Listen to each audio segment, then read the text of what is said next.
Assalamualaikum. Welcome back to my YouTube channel. Today we are going to discuss polymerase chain reaction PCR. Commonly हम इसको PCR के नाम से बुलाते हैं.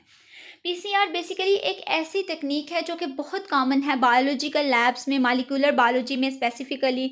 इसके अलावा जेनेटिक्स में हम इसको बहुत ज़्यादा यूज़ करते हैं.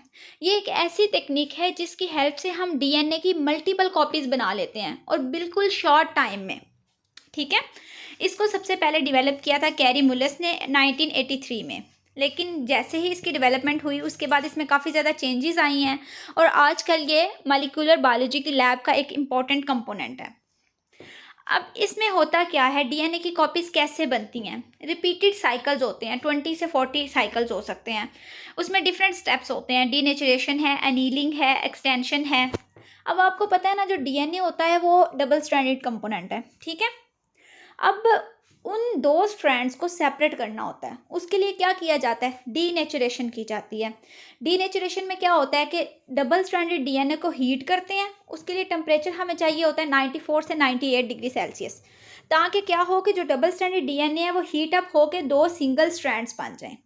इसके बाद क्या किया जाता है, टेम्परेचर को कम किया जाता है. कितना कम, 50 से 65 डिग्री सेल्सियस तक टेम्परेचर किया जाता है.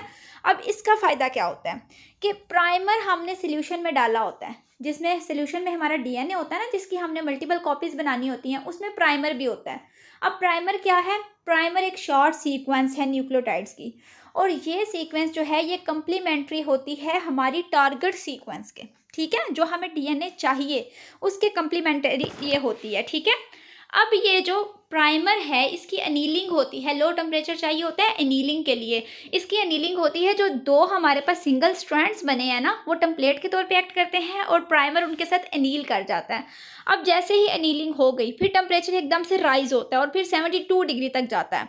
अब ये जो 72 है, ये इतना टेम्परेचर क्यों होता है, क्योंकि हमने सोल्यूशन में एक एंजाइम ऐड किया है. उस एंजाइम का नाम क्या है, टैक पॉलीमरेज.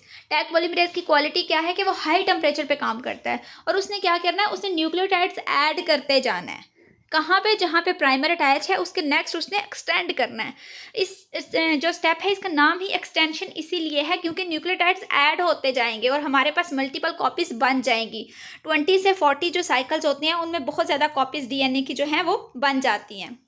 लेकिन ये प्रोसेस जो है तो बहुत ईजी सा है, लेकिन इसके लिए हमें कुछ स्टेप्स फॉलो करने पड़ते हैं, कुछ स्टैंडर्ड्स होते हैं. अगर वो मीट करेंगे तो ये प्रोसेस हो.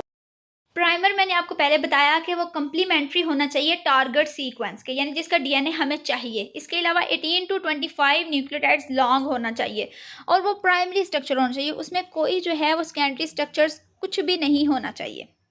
इसके अलावा जो रीएजेंट्स हम यूज़ कर रहे हैं, लाइक हम जो एंजाइम अपना यूज़ कर रहे हैं, इसके अलावा हम जो डिफरेंट सोल्यूशंस यूज़ कर रहे हैं, प्राइमर यूज़ कर रहे हैं, उनकी क्वालिटी अच्छी होनी चाहिए.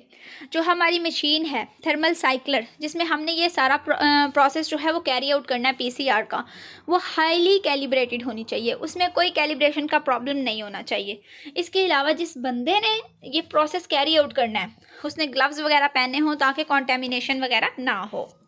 अब इसके कुछ एडवांटेजेस हैं और कुछ डिसएडवांटेजेस भी हैं. एडवांटेजेस क्या हैं, सेंसिटिव है ये वो कि अगर स्मॉल अमाउंट ऑफ डीएनए भी होगा ना सैंपल में तो ये उसको भी एम्पलीफाई कर देगा. स्पेसिफिक है, जो टारगेट सीक्वेंस हम देंगे ना, जो हमारे प्राइमर की सीक्वेंस होगी उसके साथ उसी सीक्वेंस में न्यूक्लियोटाइड्स ऐड होते जाएंगे. ठीक है. और स्पीड इसकी बहुत ज़्यादा है. मैक्सिमम जो है आप कह सकते हैं एक पीसीआर साइकिल को कंप्लीट होने में 1 to 2 आवर्स लग जाते हैं. डिसएडवांटेज, मेन डिसएडवांटेज वही है कि कॉन्टेमिनेशन हो सकती है जब आप सैंपल प्रिपेयर कर रहे हैं, या फिर क्या होता है कि जो टैक पॉलीमरेज है रेप्लिकेशन में एरर कर सकता है. इसके अलावा प्राइमर को डिज़ाइन करना बहुत मुश्किल है, लेकिन इस प्रॉब्लम का सलूशन अब मौजूद है क्योंकि प्राइमर्स जो हैं वो रेडीमेड होते हैं, यूनिवर्सल प्राइमर्स होते हैं जिनको यूज़ कर लिया जाता है. लेकिन अगर खुद से प्राइमर डिज़ाइन करना पड़े तो वो एज सच एक डिफ़िकल्ट टास्क है.